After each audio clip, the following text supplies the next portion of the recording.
Good afternoon, everyone, and welcome to Trolleyheim with your host, right there, Rabbi Anibal. That's me. Welcome, everyone. So happy to be back after a little bit of wrestling with COVID, but I'm back. Back on my feet. A little bit of congested, a little bit. I was told it's going to take a little longer to clear, but hey, what can I do? Welcome, David. Welcome, Shelly. Welcome, Brenda. Happy American Thanksgiving. Yeah. You know how we call American Thanksgiving in Canada? Do you know? Call it Thursday.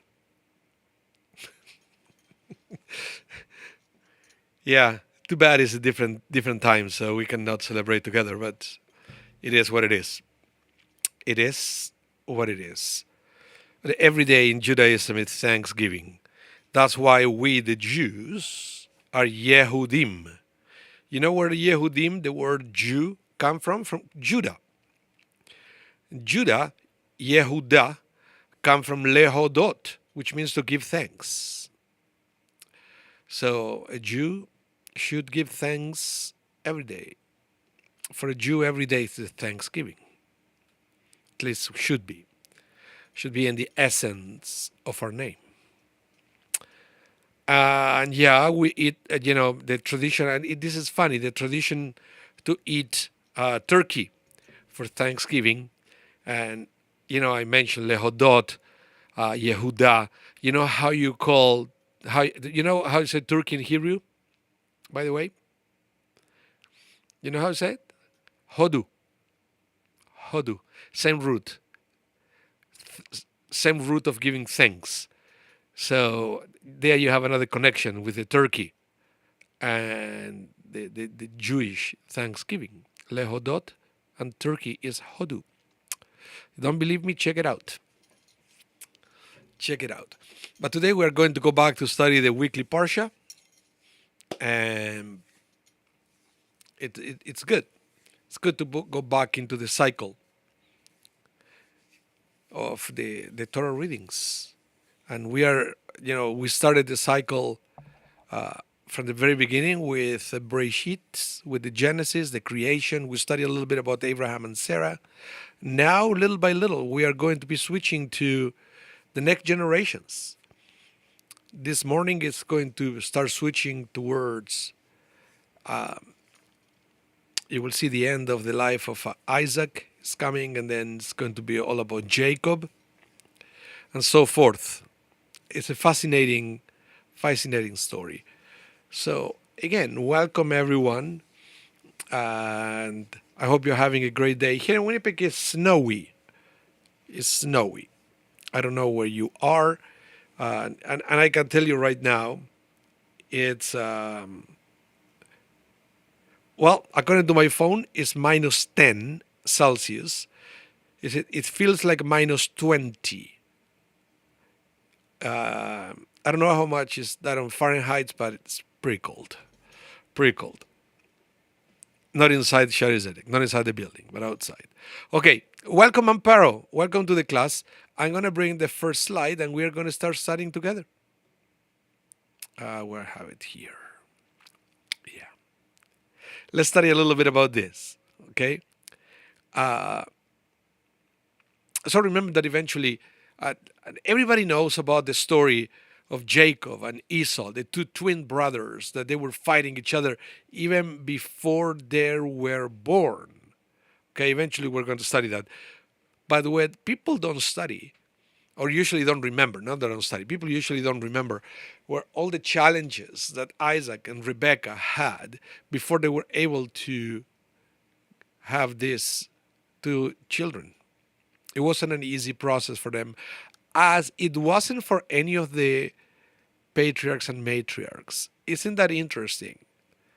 And maybe that is a topic for a different class, but how all our matriarchs were barren and they had to pray and they have to go through a long process of wait until they were able to have children. It's a very interesting thing. But now, let's see what happened here, because we have a prayer involved. And the rabbis are learning a lot about prayer, a lot about prayer because of this. Listen to this. It says, Isaac pleaded with the Lord on behalf of his wife because she was barren. And the Lord responded to his plea. And his wife Rebekah finally conceived.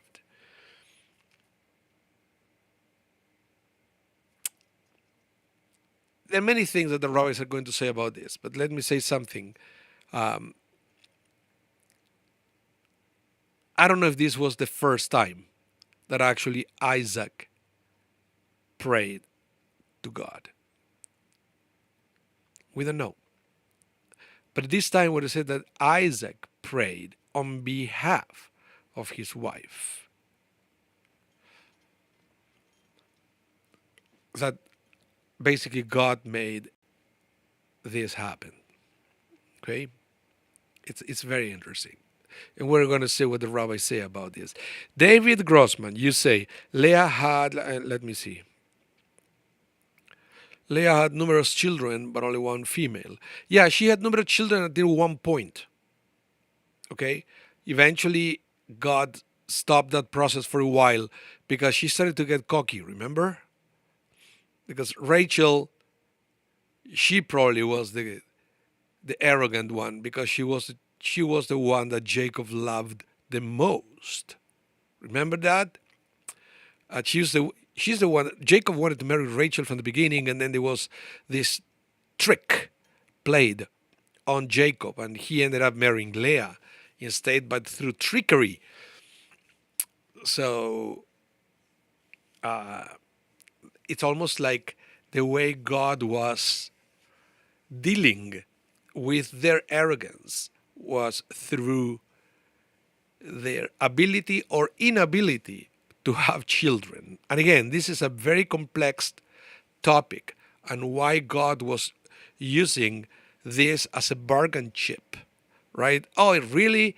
You are like arrogant. You think that you are the best. You're better than your sister, whatever. You know what is your punishment? You won't be able to have children. It's interesting.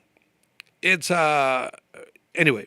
Just wanted to mention that because I thought it was quite interesting. So let's see what the rabbis have to say about this verse from the Torah. Now, let's see what Sforno have to say. He said, even though he had been given an assurance from God that he will produce seed, we're talking about Isaac here, right? God already told Isaac that he is going to have a child. He prayed to God that the mother of his child or children should be someone who was meritorious, someone of the caliber of Rivka, who was present and standing opposite him. So, according to Sforno, this prayer wasn't just about having a child, but also about how can I say this? Because maybe he thought that the reason why they couldn't have children is because maybe Rebecca wasn't worthy of being the mother of the nation of Israel. So God already told Isaac, yes, you're going to be a daddy.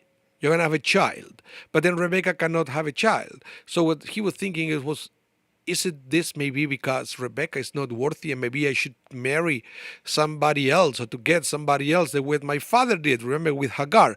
That ended up in the disaster. We are still paying the consequences of that misunderstanding until this day, right? But here, it seems that Forno understands that maybe Isaac wasn't so sure that maybe God approval of Rebecca. So God was asking just not for a child, because God already promised a child, but please make it through Rebecca. Because he thought Rebecca was amazing and he thought maybe God couldn't see her the way Isaac was seeing Rebecca. Welcome, Maria. Welcome to the class. Thank you for your blessings. And again, at any time, if you have any comments about what I'm reading or what I'm saying, please let me know, because these are coming from other rabbis. So I want to know what you think about this. Let's continue. So let me go back in Hebrew. So I want to, here it says, Vayeter Yitzchak Ladonai lenochach ishto, ki yakara hi, vayitaer lo Adonai vatar Rivka. Okay, so Rivka ishto. Here, we'll go back to the word lenochach, that word, right, that we have here, lenochach, is translated as on behalf here, on behalf. Lenochach. If you can see the trope there, if you read Hebrew, the trope is telling you where to put the accent, not just how to sing it, but where to put the accent. It's not lenochach, it's lenochach. Okay, on behalf. Why was it necessary to pray on behalf of her? Couldn't Rivka pray to God? She was incapable to pray to God, that Isaac has to come and pray on her behalf? It's a very interesting question. So let's see what the rabbis say about this. Here we read, the word lenochach is often translated as on behalf. That means that Isaac pray on behalf of his wife. However, and this is what it gets interesting, it could be translated as together, meaning that just as Rivka was barren, so too was Isaac. And thus, both Isaac and Rivka beseeched God for a child. As Rashi notes in his commentary to the Chumash, to the Bible, this one stood in this corner and prayed, and this one stood in that corner and prayed. So, in other words, this is a beautiful understanding. It said, don't read on behalf, but read as together. Together. They prayed to God together, each one in their own words. Because when you come to God to pray, you bring your own feelings, your own mindset, and so forth. So that's why it's interesting to say that the rabbis understand that they didn't impose on each other a way of praying, but everybody prayed their own way, with their own words, their own style, to have a child. And this is something interesting, and I'm glad that is addressed here by the rabbis, the concept of being pregnant together. That it wasn't always in this. I will say in this generation, it's more and more common to hear that, right? When a couple is said, "Oh, we are pregnant," that is something that they do it together. Back in the day, it used to be, "Yeah, my wife is pregnant," right? And my wife has to stay home, and with lots of restrictions of things that she can do because she's pregnant, and now I can go and do whatever I want. Hopefully that's not the case in this day. As I've seen more collaboration and understanding that the process should be enjoyed and also approached together. The process of having a child. I don't know what was your experience if you have a child, right? That if you feel that it was something, that it was a partnership, or I hope no, you have to deal with that together, alone. I mean. But the rabbis here seems to understand that there is room to believe that they did it together. Hello, Jerome. Welcome. You're never late. You're never late. The party starts when you come. Just kidding. So remember, if you can go back after the class to see what you missed. It's so anyway.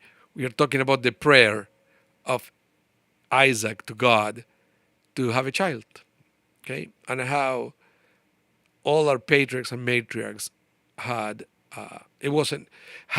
challenges to have children, right? So I like the thing that they prayed together. But there is more. There is more about prayer. Listen to this. If they did it together, now the Talmud asks, why does the Torah say, and the Lord responded to his plea? Isaac. If they were both praying together, why only the prayer of Isaac was answered and not the prayer of Rebecca? Right? Well, let's continue with the Talmud. It's fascinating. He should have said them, Isaac and Rivka. And then the Talmud answers, because it is better to pray on behalf of someone else than it is to pray for oneself. Do you know this principle? Let me know in the chat if you know about this principle in Judaism. The principle is that it's always better to pray for someone else's need and not for your own. In other words, you should have somebody else praying for your own needs. It's fascinating, right? It's fascinating to know that you should be praying for someone else's need and not your own needs. I mean, you can pray for your own needs, but the idea is better if you pray for somebody else. This is kind of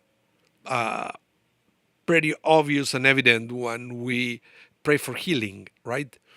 That why would people submit names to a synagogue so we pray for them? I would say, why don't you pray for, on your own behalf? Why do we have to do it for you? Because in the Jewish understanding of prayer, it's better when somebody else pray on your behalf. So if you are sick, ask somebody else to pray for you. And you pray for somebody else who is sick. That's where the tradition is coming from. So I wanted to let you know this, that is something that is inherent to Jewish theology, the way we understand prayer. So Shelley Chochinov, what do you say here? I said, yes, you heard about it. Even when asking for Mishaverach, we ask the rabbi or the minyan to pray on our behalf. Correct. That's the way we do it. So now you know why we do it the way we do it. And that's why it's a beautiful thing is when you pray to God during daily minyan, when you go to the silent Amida, when we give the opportunity to use your own words of prayer or something like that, to have the opportunity to pray not just for your own needs, but for the needs of someone else. It's a beautiful thing. Because, on this, people are very appreciative when their names are mentioned. Yes, and I know that now we change the rules to do it once a day, but we still do it. I think it's important. I think that's at least to have a moment to pray for other people. Judaism is, you see, all these cases that we read about, all the challenges to have children and other challenges, sometimes the common denominator is that there are people that they are, worried too much about themselves. And the idea is for them to start learning about how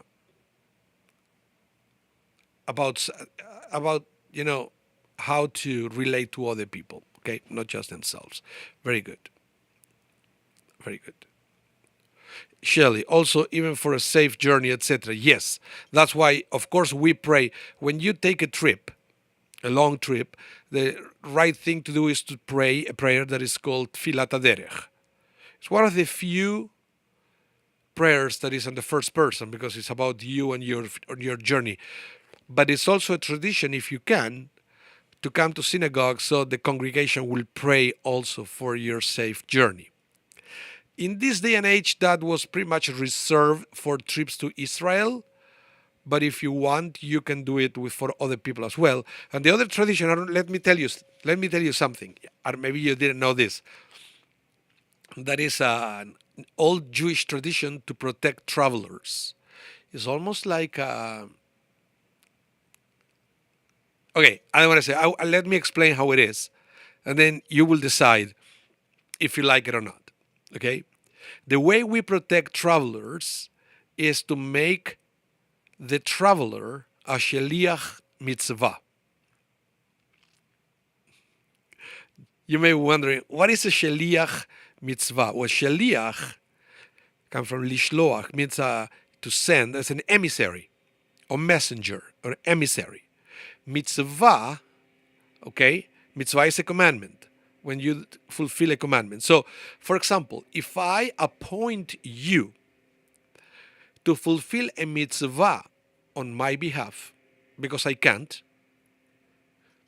you become my sheliach mitzvah. Okay? And the rabbis believe because you being assigned the fulfillment of a commandment, you have extra divine protection because you want to reach destination to fulfill a mitzvah. So the way we do it in these days is, let's say that you know somebody who is traveling.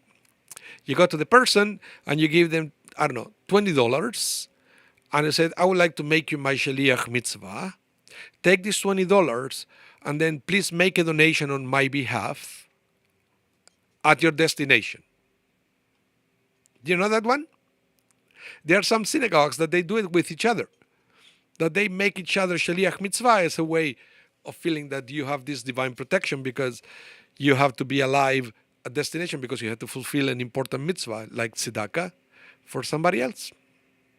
Just saying, it exists to make other people a shaliach mitzvah. But it's all about this when you do things for others, right? Rather than do it for yourself. Now, listen to this. This is also from the Talmud. Okay, more about prayer. I wanted to talk a little bit more about prayer today because we don't realize that all that part of the Torah with Isaac praying to God for a child and everything has a lot of information about the way we should pray. Yeah. Brenda, you say, what a beautiful concept. Yeah, it's an old concept. I learned it in Chile. My rabbi there taught me about that. And every time that I will go to Argentina to visit family, he will give me money to make a donation on his behalf. And the way I used to do it is because my mother doesn't live in a Jewish area, but I used to go there quite often to, for example, kosher grocery stores. And they all have this pushkas there. Right? You can put money for different charities. So I will go there to get my kosher groceries and I will put in there the money. That's the way I used to do it. Or if I go to the cemetery, they also, to visit my father in Argentina, I will put it on the pushka at the entrance of the cemetery. Okay, so Rabbi Yossi bar Rabbi Hanina said the prayers were instituted by the forefathers. Okay, so this is the rabbi is answering. Okay, how many prayers do we have a day? 3. Shachrit, Mincha, and Mariv. And they will say, why 3? How many patriarchs do we have? 3. Abraham, Yitzchak, and Yaakov. Abraham, Isaac, and Jacob.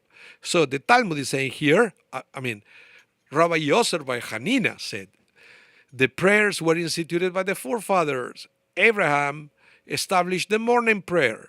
Okay, Shachrit was invented by or instituted by Abraham. How do we know that? Because the Torah said, and Abraham went in the morning to the place where he has stood, Amad, before God. And then Amad, remember the Amidah that we pray every day? So Amidah is a term specifically used for prayer, as it is stated, and Pinchas stood and prayed. And this is quoting a book of Psalms. I love this. This is when the rabbis use the concept of Midrash to learn an halachic concept. Midrash in the sense of connecting texts, right? And remember that we have 4 levels to study the Torah. You can study the Torah through the Pshat, which is the plain meaning of the text. You can study as a remez, which is as an allegory, right? It basically, when what you read is not what it is. It's an allegory of a metaphor to something else. That's the second level. The third level is the midrash. So, and it's usually done by connecting texts the way it's done here. So this is a beautiful way, a beautiful example of how midrash or the midrash technique or the midrash methodology is applied in the studies of the biblical text.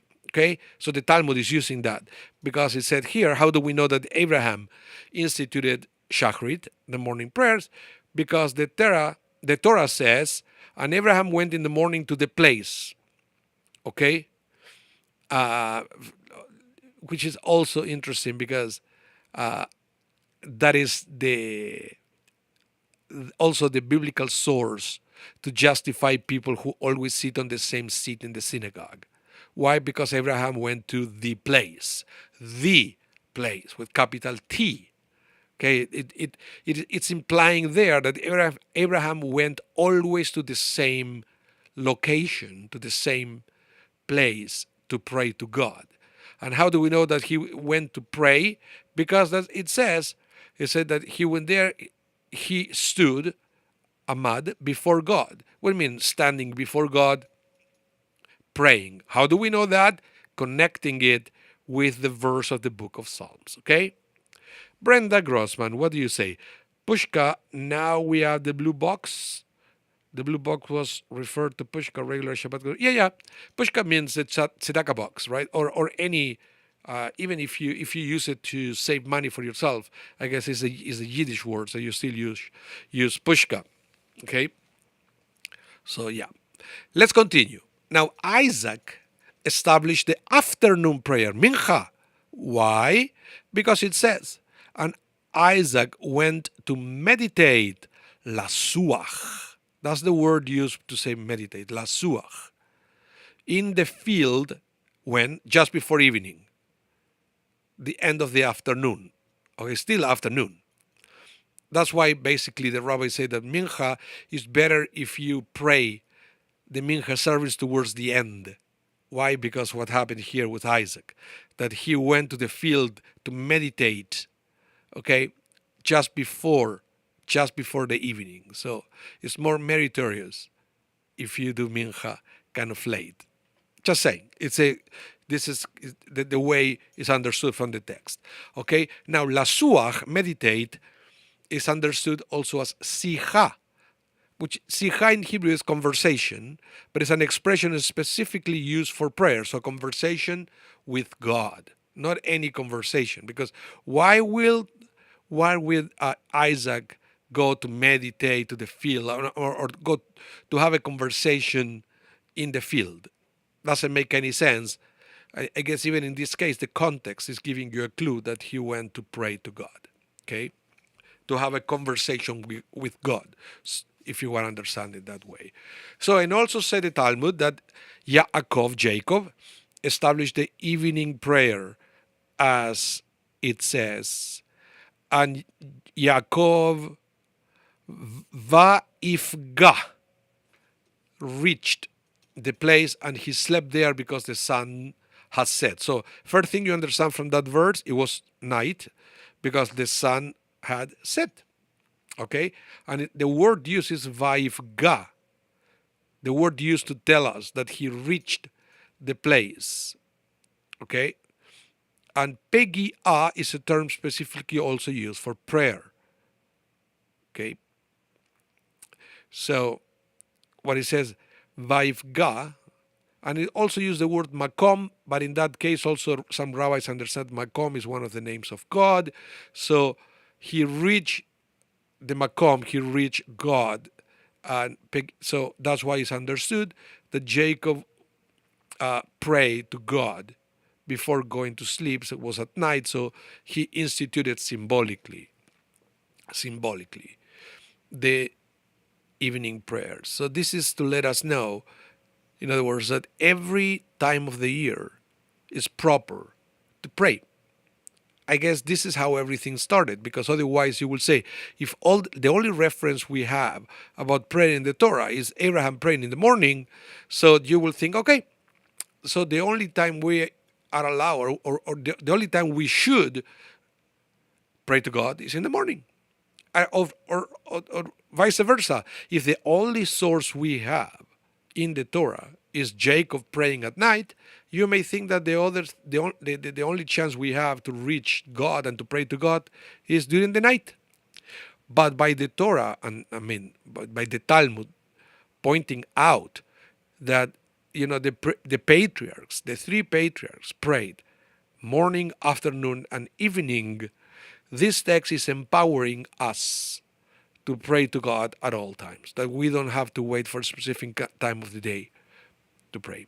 And you see, this is what I was saying, even about Isaac, that the text implies that he didn't late in the afternoon. So that you see how you can still have the question, well, does it mean that maybe praying before that time is not at the same level? We don't know. At least we don't know specifically from the Torah. That's why I believe these texts are necessary to empower us, to pray at all times. So now the other thing we have to understand is that there is a positive commandment to pray each day. Not once in a while, not once a week, not just on Shabbat when you come to synagogue, but it says it is a positive commandment. Positive commandment means you shall. So the commandments are divided into two categories: you shall and you shall not.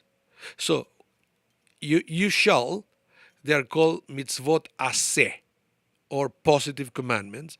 You shall not are mitzvot, they are called negative commandments. They have nothing of positive or negative. There is no negativity on the commandment. It's just because of the way they are formulated. Okay? I don't want you to have any confusion with that. So it says it is a positive commandments to pray each day. Where do we learn that?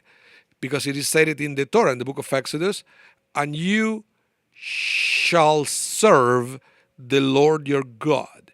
They taught that serve means prayer, as it is stated, and you shall serve him with all your heart. The sages ask, what is the service of the heart? This is prayer. And because eventually the Torah commands that the service in the tabernacle was daily, so the prayers are also daily, because our prayers are like serving in the tabernacle, in the sanctuary. That's the connection. We learn about the daily prayers from the daily sacrifices, because our prayers are like a sacrifice, except that this is a service, or like a sacrifice of the heart. That's the thing. So far we learn pray for somebody else is better than pray for ourselves, for our own needs. We also learn that we pray 3 times a day. And we also learn that this is a daily thing. Okay? Let's continue. This commandment obligates each person to offer supplication and prayer every day and utter praises of the Holy One, blessed be He. Then petition for all his needs with requests and supplications.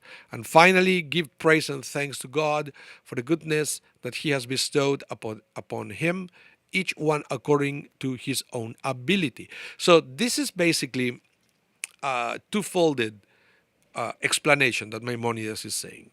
From one side, he's perfectly explaining the order of the Amidah. The Amidah follows this guideline that he's saying. Okay, we start with praises, then we continue with request, and then we close with praises again. Okay, and eventually we wrap it up with peace, which could be understood as a petition after we wrap it up. But the rabbis justify that because nothing makes sense without peace, so they were able to do that. Welcome, Starburst Solaris.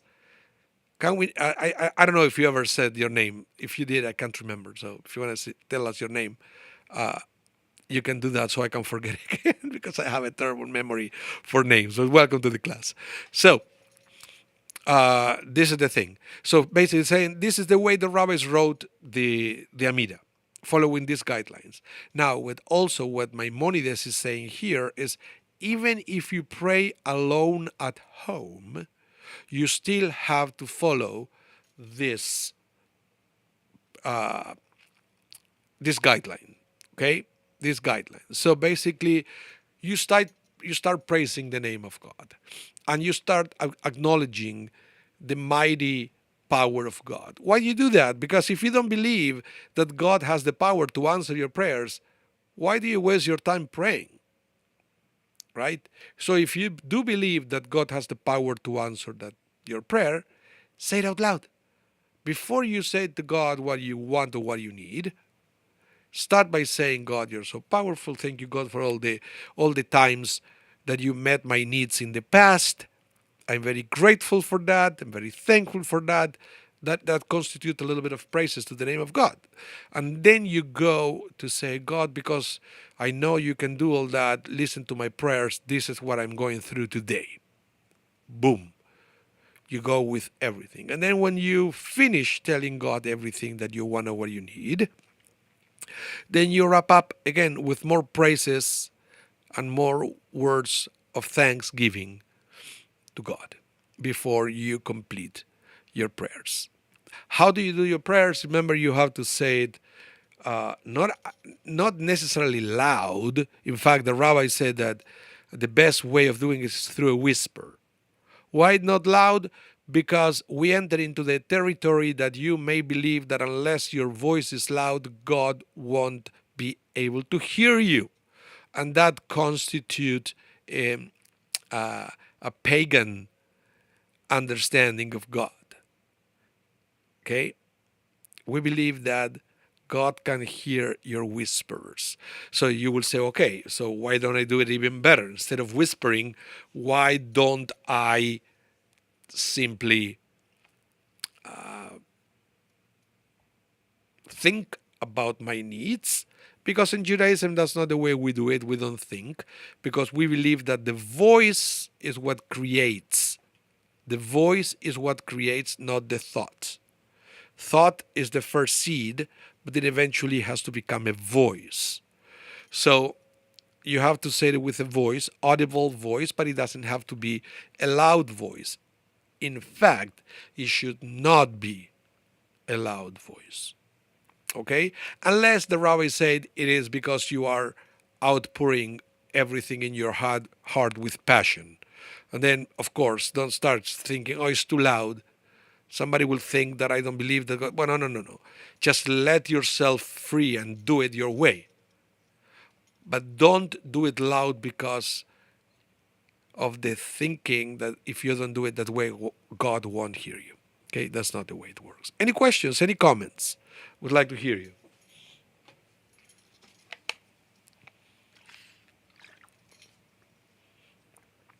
Oh, I like this. You can tell that I'm not using a green screen because you can see my bottle, right? That's one of the problems with the green screen. Jerome, you said even creation was spoken, not thought by God. Yeah. It's coming all from that place, but you have to remember that applies to your own prayers as well. But it is important not to say it out loud. The same thing when you come to synagogue, when you say the Amida, it should be, welcome Eric, welcome to the class. When you say your Amida, when you say your prayers, it should be a whisper. So you don't need more than that. And you also it won't distract your fellow congregants. Let's continue. Now, I love this guy, Aryeh Kaplan, famous Kabbalist, a mystic, a man. He was incredibly intelligent. Too bad he died young, and who knows how much more he will be. He will have revealed to all of us. So he said, prayer is considered the service of God similar to the sacrifices of the Holy Temple, which I mentioned before. The psalmist thus said, let my prayer be set forth as incense before you, the lifting of my hands as the evening sacrifice. Just as a sacrifice unites the spiritual and material by making a lowly animal the object of serving God, so does prayer unite the spiritual and material but making the request of our material needs a service of God. It is for this reason that when it is impossible to bring sacrifices, prayer can be offered in their stead. As the prophet exclaimed, we will offer the words of our lips instead of calves. Okay? This was again the words of the prophets trying to bring comfort to the people of Israel at a time where it's going to be a lot of anguish for not having the temple. Today, I guess we got used to it. But you have to understand that for many generations, people really thought that they were going to go back to have a temple tomorrow. I don't know if you knew this, but for example, the communities in Babylonia after the big exile, the communities of Babylonia always kept, okay, always kept track of the lineage of Aaron to have priest, and also always kept track of the lineage of David. And they have what is called the Reish Galuta.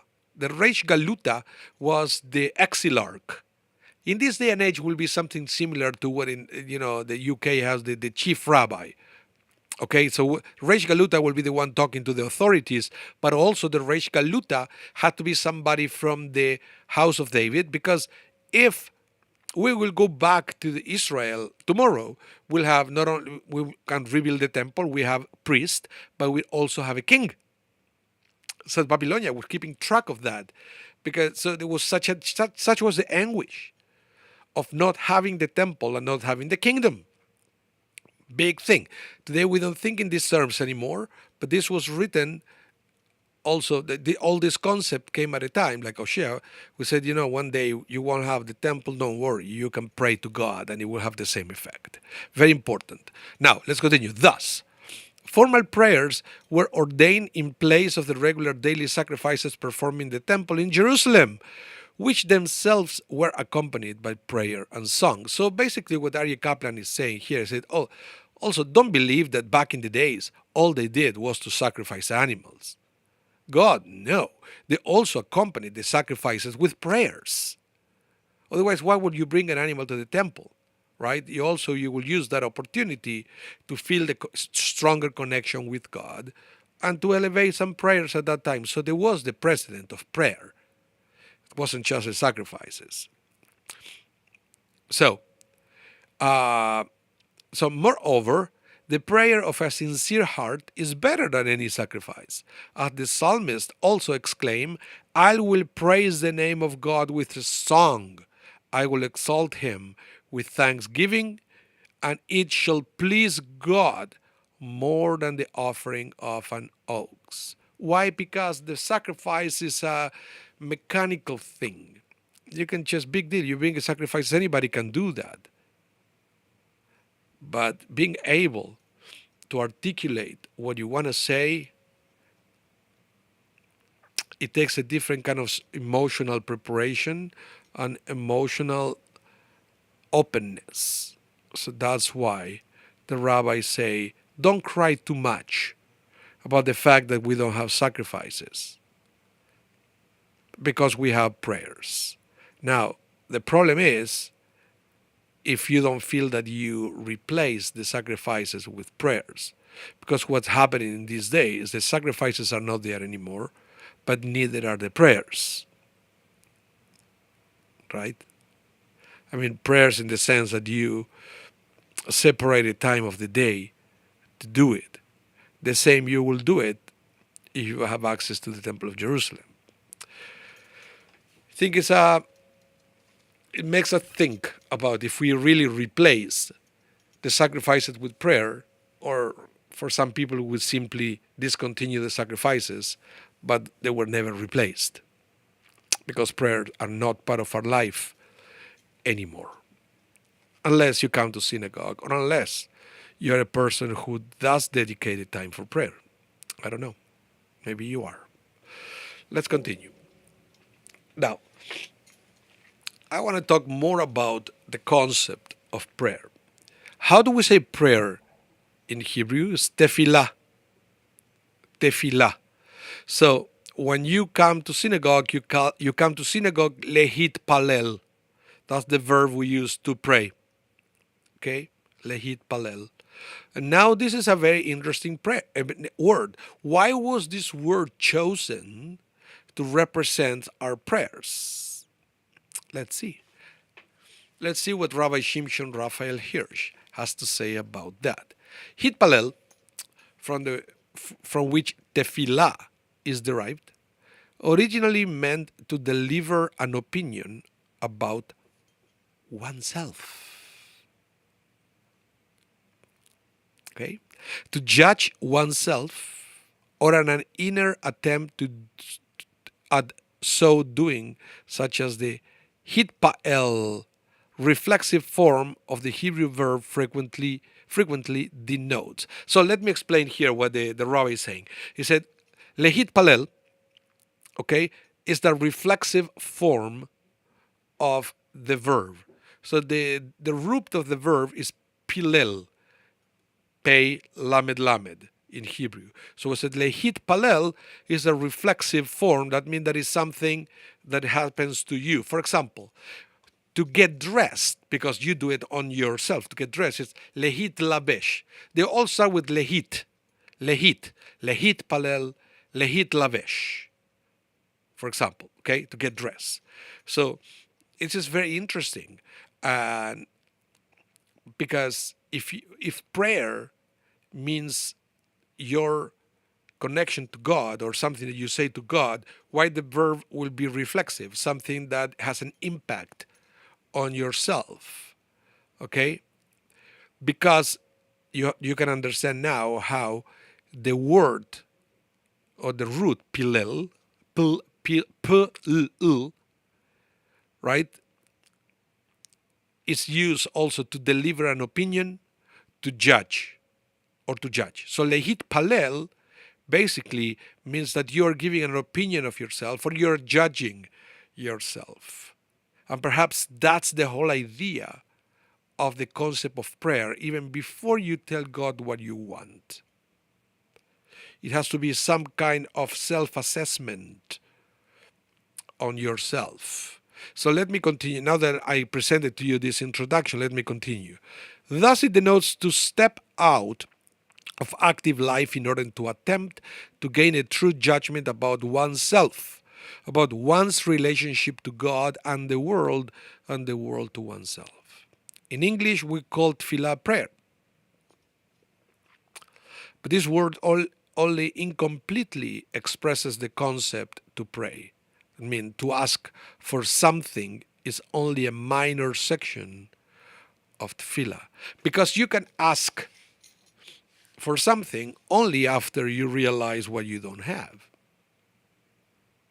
So we don't think about this. But the fact that you're able to articulate what you don't have or what you need, it means that you already thought about yourself.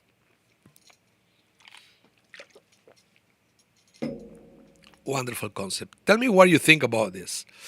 I would like to hear from all of you from the chat, because I find it fascinating that the concept of prayer is also reminding us. You see, this is the beauty of knowing Hebrew, because we don't pray in Hebrew. We come lehit palel, first to judge ourselves, and then we ask God for what we want. Right? Now, let's continue. The first of three things that a person must consider in order to acquire a fear of God is that he must know that he is actually standing in the presence of the Creator. Blessed be his name, and is noseh venoten, literally negotiating or exchanging with God, even though he cannot be seen. So in other words, you have to imagine that you're having a conversation with God. You have to. You have to use your imagination when you pray. We don't have other way. We have to use your imagination. Shelley, you say the hard part is judging oneself. It's not so difficult. I mean, it's not judging of to say, oh, how bad you are. How bad you are. It's about trying to realize what we need, what we lack, or what we did, what we didn't do. But it's also about paying attention of life. That's why if you are a person who pray the Jewish way and you understand the concept of lehit palel, that means that you have to pay attention to life, to everything that is happening to you. And then you will realize what you're lacking or what you have, so you can what you have, so you can thank, right? How can you thank God if you're not aware of what you have? Thank you, God, for your health. Oh, that means that you thought about it and you realize that you have good health. You're just judging yourself without even realizing it. Yeah. Let's continue. Um, this is the hardest of the three, namely, for a person to create a true picture of this concept in his heart while he's not at all aided by his senses. However, one who is of sound intellect will, with a little thought and attention, be able to implant in his heart the truth of how he's actually discoursing with the Blessed One. He implores before God and entreats God, and the Blessed One listens to him and is attentive to his words in the same way that a man speaking to his friend is heard and is listened to. Yes, asking for forgiveness first before asking, that is also a good way, because it will that will push you to think about your daily mistakes. And it's good about it, not to feel bad about it, but to ask for God help. It's a very good exercise.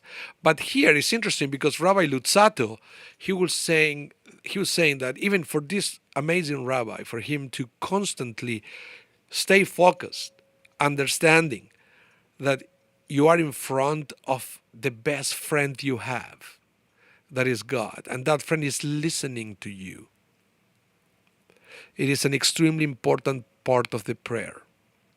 Because if you don't believe, as I mentioned before, if you don't believe that God has the power, or if you don't believe that God is listening to you, why bother praying?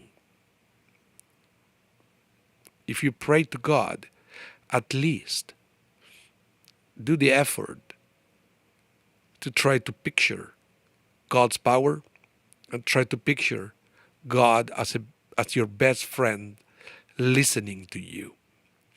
That is extremely important when you pray. To feel in your guts that God is listening. It's extremely important. Extremely, extremely, extremely important. And now, let's see, I can squeeze one more text here before we stop.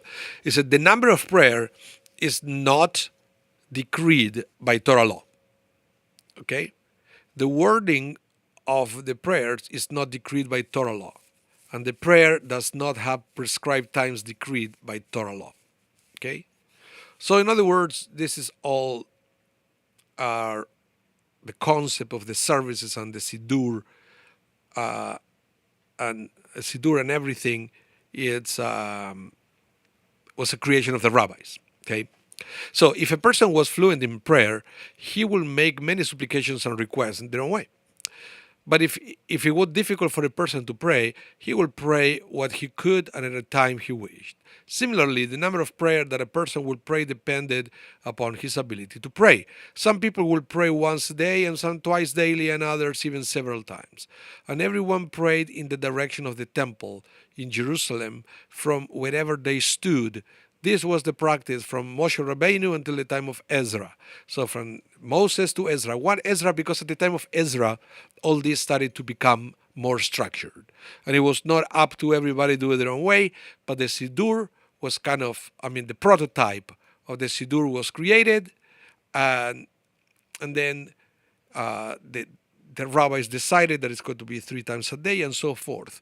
So that's why I wanted to mention this, that before this time, the time of Ezra, that is the return from Babylonia, the big return from Babylonia. There was always small return, but the big return with Ezra and Nehemiah. Until that time, prayer was kind of flexible.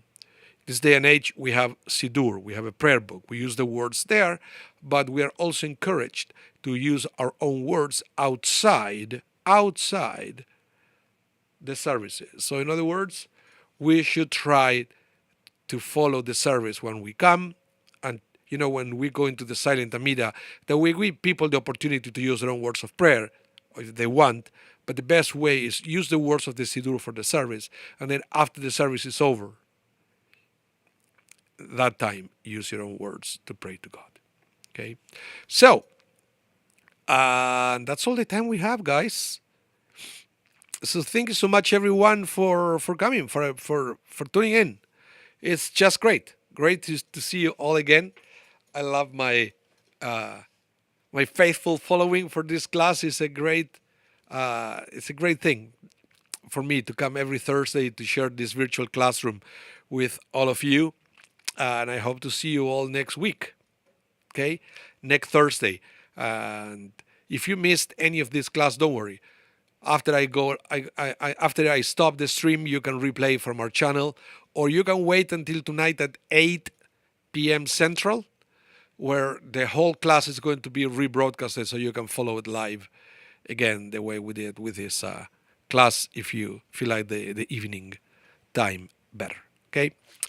Thank you so much. Have a wonderful